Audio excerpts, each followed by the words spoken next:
عن ابي سعيد بن جابر رضي الله تعالى عنهما قال قال النبي صلى الله عليه وسلم الغيبة أشد من الزنا. حضرت ابو سعید خدری رضی اللہ تعالیٰ عنہ اور حضرت جابر رضی اللہ تعالیٰ عنہ تو دونوں صحابہ کرام ارشاد روایت فرماتے ہیں کہ نبی کریم صلی اللہ علیہ وسلم نے ارشاد فرمایا کہ غیبت جو ہے وہ زیادہ سخت ہے زنا سے. میرے دوستو ایک جگہ یہ نبی کریم صلی اللہ علیہ وسلم کا فرمان ہے الغیبت اشد من الزنا کہ غیبت جو ہے وہ زنا سے زیادہ سخت ہے. اب صحابہ کرام نے پوچھا یا رسول اللہ زنا کہاں اور غیبت کہاں؟ تو غیبت زنا سے زیادہ سخت کیسے ہوگی؟ تو نبی کریم صلی اللہ علیہ وسلم نے فرمایا کہ دیکھو کہ زنا کر کے انسان جو ہے وہ اللہ سے توبہ کر لیتا ہے, اللہ رب العزت معاف کرنے والے ہیں, وہ معاف فرما دیتے ہیں. لیکن جو غیبت ہے نا یہ اس وقت معاف ہوگی کہ جب وہ اللہ سے بھی معافی مانگے اور جس شخص کی ہے اس سے بھی معافی مانگے. اس وجہ سے غیبت جو ہے وہ زنا سے زیادہ سخت ہے. اور دوسری وجہ یہ بیان فرمائی کہ زنا سے زیادہ سخت اس وجہ سے ہے کہ غیبت کو ہم چھوٹا بڑا تو بعد کی بات ہے کہ ہم گناہ سمجھتے نہیں. چھوٹا گناہ بڑا گناہ تو بعد کی بات ہے, ہم گناہ سمجھتے نہیں. حالانکہ غیبت جو ہے یہ بڑا گناہ ہے اور بڑا گناہ اگر بار بار کیا جائے تو وہ زنا سے آگے بڑھ جاتا ہے. اس وجہ سے کہا کہ غیبت جو ہے زنا سے زیادہ سخت ہے, بڑا گناہ ہے, اس سے بچا جائے. آج کل میرے دوستوں معاشرے میں ہماری شاید ہی کوئی ایسی مجلس ہو جو غیبت سے محفوظ ہو. مرد حضرات سو چلو تھوڑا پرہیز کرتے ہیں لیکن یہ غیبت کا زیادہ ریشو جو ہے وہ عورتوں میں پایا جاتا ہے. تو حتی الامکان کوشش یہ کرنی چاہیے کہ جس مجلس میں آپ بیٹھے ہیں ٹھیک ہے اس میں اگر کسی کی غیبت شروع ہو گئی ہے نا تو دو کام کریں, یا تو بات کا رخ کسی دوسری طرف بدل دیں یعنی روک دیں اس کو, یا پھر اس مجلس سے اٹھ کے چلے جائیں.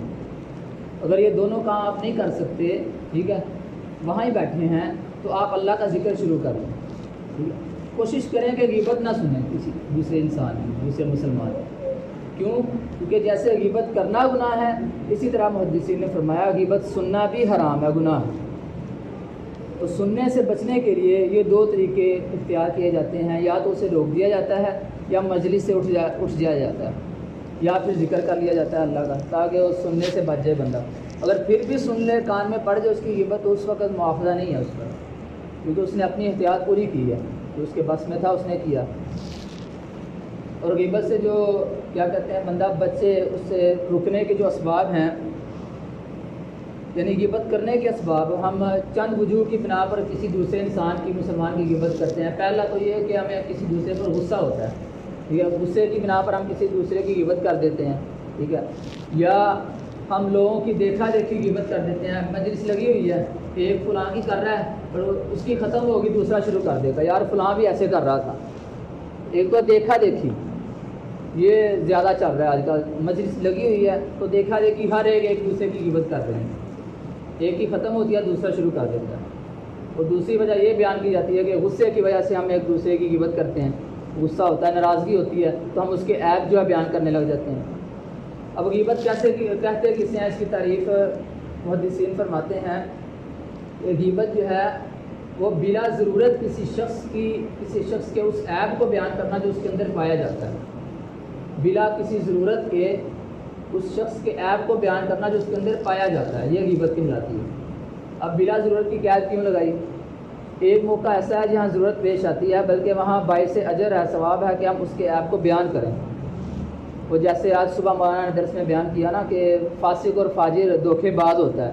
ٹھیک ہے, تو اب جیسے بازار میں کئی میں نے خود دیکھا ہے کہ جو ترازو ہے نا اس میں کمی بیشی کرتے ہیں. تو اگر ہم یہ دوسروں کو آگاہ کریں گے نا یار فلاں بندہ جو ہے نا وہ دھوکہ دیتا ہے, ٹھیک ہے, دو نمبری کرتا ہے, تو اپنے نقصان سے بچ جائے گا. اس موقع پر یہ عیب بتانا ٹھیک ہے یہ غیبت میں شمار نہیں ہوگا. تو یہ اس لیے فرمایا کہ بلا ضرورت کسی کے عیب کو نہیں اچھالنا چاہیے. اگر وہ بندہ اعلانیہ طور پر گناہ کرتا ہے نا, ناپ تول میں کمی کرتا ہے, پھر ہمیں بتانا چاہیے دوسروں کو کہ یار وہ دھوکہ دیتا ہے, ناپ تول میں کمی کرتا ہے, اس کے پاس نہ جاؤ. اس صورت میں غیبت کرنا یہ گناہ نہیں ہوگا. تو غیبت سے میرے دوستوں بچا جائے. حتی الامکان کوشش کی جائے کہ ہم اپنی مجلس کے اندر جو ہے نا اس کا کم سے کم اپنی زبان کا استعمال کریں. ایک طرح ہم خاموش بیٹھے رہیں اور دوسرا ہم اللہ کا ذکر کرتے ہیں. اگر کوئی ضروری بات ہے وہ کریں, غیبت سے پرہیز کریں. دوسرے کے عیبوں کو نہ اچھالیں. اگر ہم کسی کی عزت نفس کو مجروح کریں گے نا تو ہماری بھی عزت ہے، تو کل معاشرے میں ہمیں بھی کوئی اسی طرح عزت نفس ہماری بھی مجروح کر سکتا ہے. اللہ رب العزت نے غیبت کے بارے میں خود قرآن پاک میں ارشاد فرمایا وَلَا يَغْتَبْ بَعْضُكُمْ بَعْضًا، کہ تم میں سے کوئی بھی ایک دوسرے کی غیبت نہ کرے. أَيُحِبُّ أَحَدُكُمْ أَن يَأْكُلَ لَحْمَ أَخِيهِ، اور مثال یہ دی غیبت کی کہ جیسے تمہارا کوئی مردار مسلمان بھائی ہے اس کا گوشت کھانا تم میں سے کوئی پسند نہیں کرتا، اسی طرح غیبت بھی نہ کرو کسی دوسرے مسلمان. ایسی مثال دی میرے دوستو اللہ رب العزت نے. اللہ رب العزت نے قرآن پاک میں بھی غیبت سے منع کیا ہے کہ کسی کی غیبت نہ کی جائے، اور نبی کریم صلی اللہ علیہ وسلم نے بھی فرما دیا کہ غیبت جو ہے وہ زنا سے بھی زیادہ سخت ہے. تو میرے دوستو حتی الامکان کوشش کی جائے غیبت سے بچا جائے.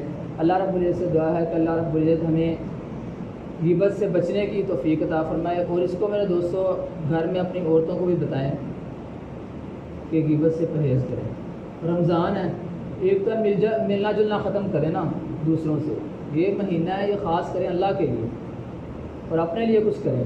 ٹھیک ہے، اس مہینے میں تنہائی زیادہ اختیار کریں، موبائل سے ٹی وی سے اور میل جول سے پرہیز کیا جائے تاکہ ہم ان گناہوں سے تو بچ سکیں. روزہ صرف بھوکے پیاسے رہنے کا نام نہیں ہے، ان گناہوں سے بچنا بھی ضروری ہے. اللہ رب العزت میں عمل کرنے کی توفیق عطا فرمائے. آمین.